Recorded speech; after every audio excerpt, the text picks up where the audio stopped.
pessoal! O nosso grupo ficou responsável por falar sobre hipertensão, AVE e IAM. O nosso grupo é formado por mim, Edilene, Joelma, Raíssa, Vitória Lanusa e Vitória Ramires. Boa noite a todos e fiquem até o final do vídeo.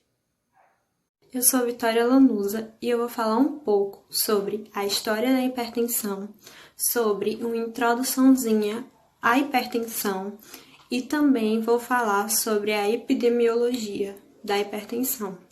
A primeira medida experimental da pressão arterial foi feita por Stephen Hales, na Inglaterra, no ano de 1711, onde foi medida a pressão em um cavalo imobilizado, onde ele colocou um cânulo na artéria cural do animal, conectando-a a um tubo de vidro de 3 metros de altura. A coluna de sangue se elevou a 2,5 metros de altura acima do animal, tendo sido este o primeiro registro de uma pressão arterial. O primeiro aparelho criado foi inventado pelo italiano Riva Rossi em 1896. Os aparelhos que vieram para o Brasil eram franceses do tipo Pancho. O russo Karotokov, em 1905, desenvolveu um novo método auscultatório de medida interna da pressão. A hipertensão arterial sistêmica ou pressão alta é uma condição clínica multifatorial, caracterizada por níveis elevados e sustentados da pressão arterial, que é medida pela tensão exercida pelo sangue nos vasos. De acordo com as diretrizes brasileiras de hipertensão arterial, classificamos os seus níveis para maiores de 18 anos como normal de 120/80, pré-hipertensão 121/81, até 139/81, hipertensão estágio 1 de 140/90 até 159/99, hipertensão estágio 2 de 160/100 a 179/109, hipertensão estágio 3 de 180/110. A hipertensão arterial sistêmica é um dos problemas de saúde pública de maior relevância no mundo, já que é fator de risco para a ocorrência do acidente vascular cerebral e do infarto agudo do miocárdio. Apesar de apresentar alta prevalência no Brasil, ainda existe uma grande porcentagem de indivíduos que desconhecem terem essa doença. Dos que sabem do seu diagnóstico, cerca de 40% ainda não realiza o tratamento. Além disso, apenas uma pequena parcela dos pacientes que estão com os níveis de pressão controlados. A prevalência da hipertensão arterial sistêmica aumenta com a idade, cerca de 60% a 40% acima de 70 anos é hipertensa. Olá, meu nome é Vitória Ramires e eu vou dar seguimento ao seminário falando um pouquinho sobre patogenia, né? Aqui a gente tem alguns pontos importantes sobre a patogenia e assim, a pressão arterial é o produto do débito cardíaco DC pela resistência vascular periférica. A hipertensão arterial pode resultar de aumento do DC, aumento da resistência vascular periférica, RVP. Para que ocorra hipertensão arterial, deve haver alteração em um ou mais fatores que afetam a resistência periférica ou DC. Os mecanismos patogênicos que envolvem a DC aumentada, a RVP aumentada ou aumento de ambos.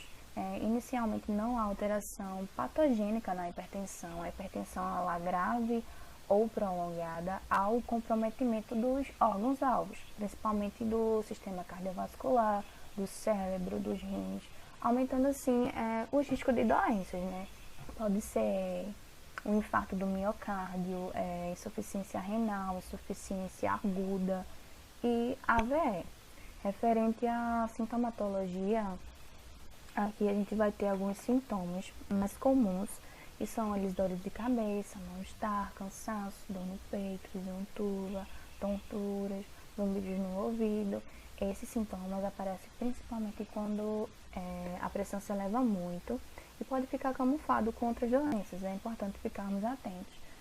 Habitualmente, a hipertensão ela é sintomática até o desenvolvimento de complicações nos órgãos-alvos. Sintomas, tontura, fadiga, cansaço, eles são sintomas de hipertensão complicada. E assim, as emergências hipertensivas, elas podem desencadear sintomas graves, cardiovasculares, neurológicos e renais. Referente ao diagnóstico, o diagnóstico da HANS consiste na média aritmética da PA maior ou igual a 140. São verificadas em pelo menos 3 dias diferentes, com intervalo mínimo de uma semana entre as medidas, ou seja, soma-se a medida das medidas do primeiro dia, mais as 2 medidas subsequentes, divididas por 3. A constatação de um valor elevado em apenas um dia, mesmo que em mais do que uma medida, não é suficiente para estabelecer o diagnóstico de hipertensão. Cabe salientar o cuidado de se fazer o diagnóstico correto da HANS, uma vez que se trata de uma condição crônica que acompanhará o indivíduo por toda a vida dela, né? E assim, ainda falando sobre diagnóstico, tem a história, o exame físico, exames laboratoriais para avaliar a lesão dos órgãos, incluindo exames de urina, bioquímica do sangue, sódio, potássio, creatinina, glicose em jejum, colesterol total, colesterol das lipoproteínas de alta densidade, eletrocardiograma, ecocardiografia para avaliar hipertrofia ventricular esquerda, outros exames como depuração de creatinina e nível de renina, exames de urina e proteína urinária de 24 horas. Então, assim, diagnóstica se classifica a hipertensão com esses exames, tanto eles laboratoriais, físicos, e assim, esses exames auxiliam na identificação da etiologia, né? Referente ao tratamento, o tratamento ele é feito por meio de cuidados individuais e do uso de diuréticos, adotar uma dieta saudável, comer menos sal, praticar exercícios físicos, regularmente e tomar medicamentos pode ajudar a baixar a pressão arterial, sendo muito importante o não abandono do tratamento, né? E a hipertensão primária, ela não tem cura. Já a secundária, as causas delas podem ser corrigidas, mas é importante fazer o controle da PA para que diminua as consequências adversas. Já referente à prevenção da HANS, é importante a redução do peso corpóreo, redução da ingestão de sódio, redução do consumo de bebidas alcoólicas, exercícios físicos irregulares, abolir o tabagismo, diminuição de ingestão de colesterol e gorduras saturadas. É importante fazer o controle, principalmente se na família tiver hipertensão, histórico de hipertensão. É muito importante mesmo fazer esse acompanhamento dos indícios da PA, né? Principalmente se tiver um histórico. É importante também ressaltar a diferença entre tratamento e prevenção. Enquanto prevenção ela envolve gastos medicamentosos, a abordagem preventiva ela busca o diagnóstico precoce e a adoção de hábitos saudáveis para o indivíduo. Aqui nós vamos ter a atuação do profissional de enfermagem. A meta de qualquer programa consiste em evitar as complicações e a morte, alcançando e mantendo sempre que possível a pressão arterial em 140 por 90 ou menos 130 por 80 para indivíduos com DM ou com doença renal crônica. As abordagens não farmacológicas incluem modificações no estilo de vida, como redução do peso, redução do consumo de bebidas alcoólicas e de sódio e exercícios físicos regulares. Olá, vou começar a falar sobre o AVC e o AV, que são acidentes vasculares cerebrais, e vou começar falando sobre o comecinho da história, como foi diagnosticado. Foi diagnosticado a primeira vez por Hipócrates, que descreveu pela primeira vez a paralisia repentina e é frequentemente associada com os acidentes vasculares cerebrais, o AVC. Os episódios de AVC, ele tem um histórico familiar. E o AVC ele tem sido descrito desde o segundo milênio antes de Cristo, adiante na antiga Mesopotâmia e Pérsia. Hipócrates, lá pelos anos de 460 a 360 a.C., foi o primeiro a descrever este fenômeno da paralisia repentina, que é frequentemente associada como isquemia ou apoplésia, que advém da palavra grega e significa atingido violentamente. E surgiu pela primeira vez nas escritas de Hipócrates. Para descrever este fenômeno, a palavra AVC ela foi utilizada com o sinônimo de ataque apoplético desde 1599. E é uma tradução bastante literal no termo grego. A gente vai começar falando também sobre o acidente vascular encefálico, o AV, que também é conhecido como acidente vascular cerebral, o AVC, ou derrame cerebral, e tem uma interrupção brusca do sangue para alguma região do cérebro e que causa sintomas como paralisia de parte do corpo, dificuldade para falar, desmaio, tontura e dor. Esse derrame cerebral pode ser do tipo isquêmico, que é o mais comum e acontece quando há perda do fluxo do sangue por um coágulo. Vou dar um exemplo aqui, ou por um tipo hemorrágico, quando um vaso se rompe e provoca um sangramento dentro do cérebro, ou das meninges do cérebro. Vai falar um pouco da epidemiologia, que há poucos dados sobre a prevalência de acidente vascular cerebral, o AVC, no Brasil. A Pesquisa Nacional de Saúde, a PNS, no inquérito epidemiológico, com base domiciliar e com amostras representativas, nacional, avaliou a prevalência do AVC no Brasil e colocou um número absoluto estimado de pessoas com AVC e outras pessoas com incapacidade por AVC. E as respectivas prevalências, estimou-se que 2.231.000 pessoas com AVC e 580.000 com incapacidade grave por conta do AVC. A prevalência pontual foi de 1,6% nos homens e 1,4% nas mulheres. E por incapacidade, os homens foram destacados com a maior incidência em relação a isso, e ficou com 29,5% entre os homens e 21,5% entre as mulheres. Dando continuidade, eu vou falar um pouco da patogenia. Tentar explicar um pouco da patogenia, que é um tecido que depende totalmente dos aportes sanguíneos para que as células nervosas se mantenham ativas, uma vez que elas não possuem reservas.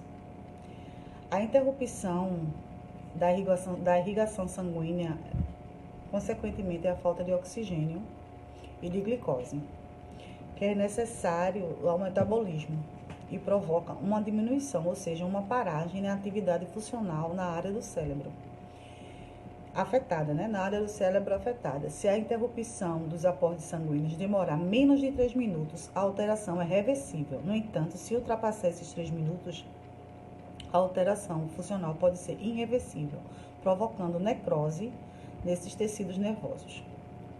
A gente vai falar um pouco sobre os sintomas também do AVC. Sintomas do AVC. Existem vários sintomas, Vou citar aqui um deles, e seria a cefaleia, náusea, a rigidez na nuca, a alteração no nível de consciência, o déficit neurológico, as convulsões, a distartria, que é a dificuldade na articulação da fala. Olá, vou começar a falar sobre o AVC e o AV, que são acidentes vasculares cerebrais, e vou começar falando sobre o comecinho da história, como foi diagnosticado. Foi diagnosticado a primeira vez por Hipócrates, que descreveu pela primeira vez a paralisia repentina, e é frequentemente associada com os acidentes vasculares cerebrais, o AVC. Os episódios de AVC, ele tem um histórico familiar. E o AVC ele tem sido descrito desde o segundo milênio antes de Cristo, adiante na antiga Mesopotâmia e Pérsia. Hipócrates, lá pelos anos de 460 a 360 a.C., foi o primeiro a descrever este fenômeno da paralisia repentina, que é frequentemente associada como isquemia ou apoplésia, que advém da palavra grega e significa atingido violentamente. E surgiu pela primeira vez nas escritas de Hipócrates. Para descrever este fenômeno, a palavra AVC ela foi utilizada com o sinônimo de ataque apoplético desde 1599. E é uma tradução bastante literal no termo grego. Então, sobre a prevenção do AVE ou AVC, são indicados o controle da hipertensão arterial, tratamento do diabetes, redução nos níveis de colesterol, redução de peso, prática regular de exercícios físicos, não fumar ou parar de fumar, tratamento da síndrome de apneia do sono e também manter o acompanhamento médico regular e realizar exames de acordo com cada caso.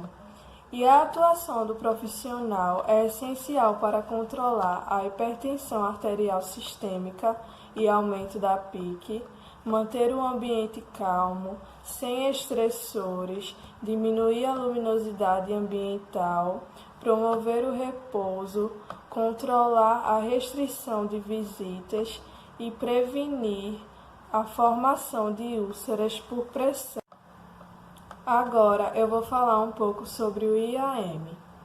Em 1901, o alemão Krehel descreveu que nem sempre a trombose coronariana causava morte súbita e que podia complicar-se pela formação de aneurisma ventricular ou ruptura miocárdica.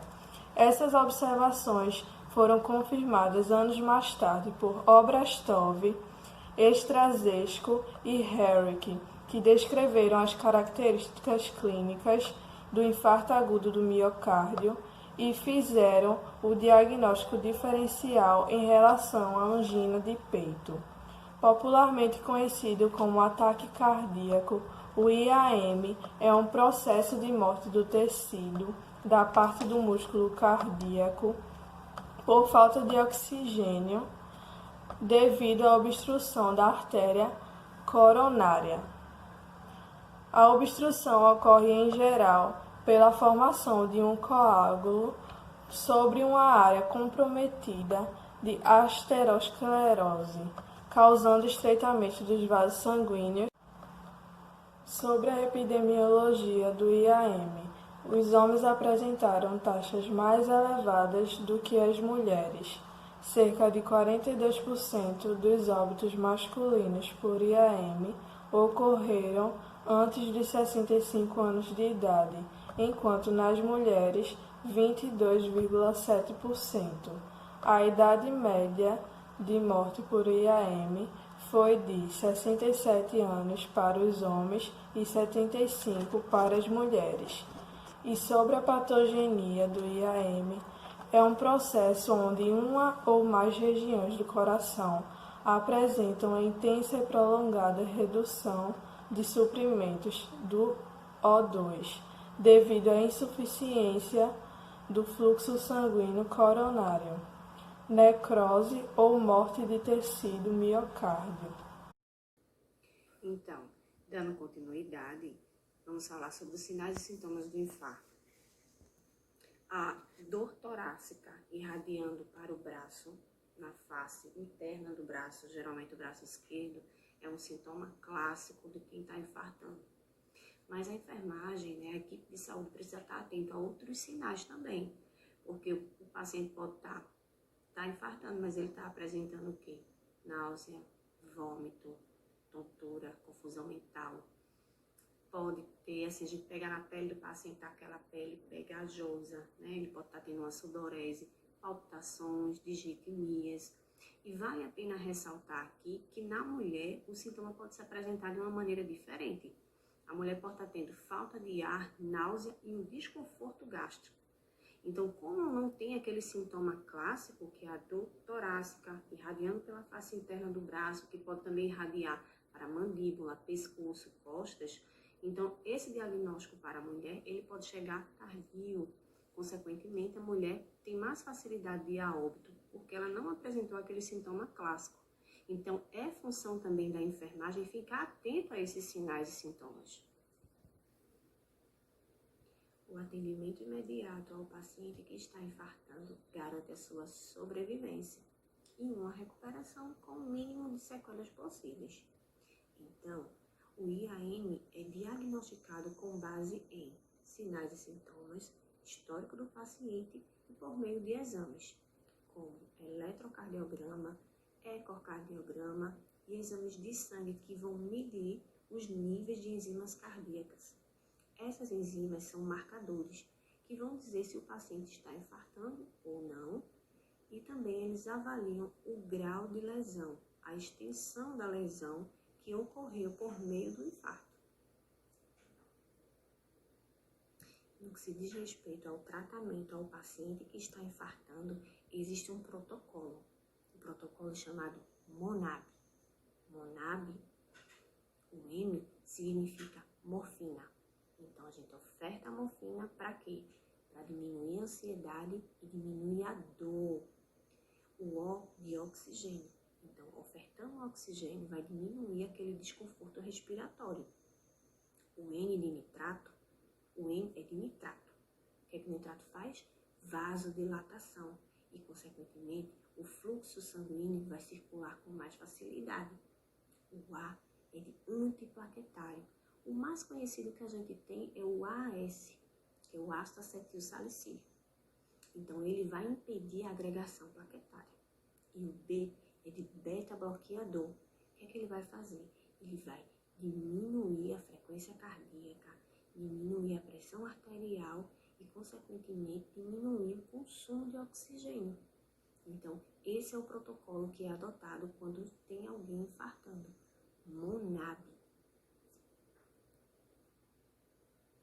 Com relação ao tratamento complementar, depois que o paciente infartou, então o que é que acontece? Ele vai precisar mudar os hábitos de vida. Se fumava, não vai fumar mais. Se beber, não vai beber mais, ou pelo menos diminuir. Vai ter que mudar sua alimentação, ter hábitos saudáveis, fazer exercícios físicos com acompanhamento de um profissional. Vai ter paciente que vai precisar usar anticoagulantes, vai ter pacientes que vai precisar passar pela angioplastia para a desobstrução dos vasos que foram afetados. Então, esse tratamento complementar é para quem já infartou. Com relação à prevenção, é aquela velha história. A gente precisa ter hábitos saudáveis. Ter o controle da pressão arterial, dos níveis glicêmicos, dos níveis lipídicos, né? Evitar o tabagismo. Mas também existem fatores que a gente não pode controlar, que é a idade e fatores genéticos. Então, os cuidados precisam ser redobrados. E lembrando sempre, hábitos saudáveis. Esse é o melhor método de prevenção. A atuação do profissional de enfermagem diante de um paciente infartado. O que esse profissional precisa fazer? Primeiro, proporcionar um ambiente adequado para esse paciente. Monitorar os seus sinais vitais rigorosamente. Anotar, documentar e reportar ao médico qualquer alteração nos batimentos cardíacos desse paciente ou nos sons respiratórios. Administrar a medicação e ofertar oxigenoterapia de acordo com a prescrição médica.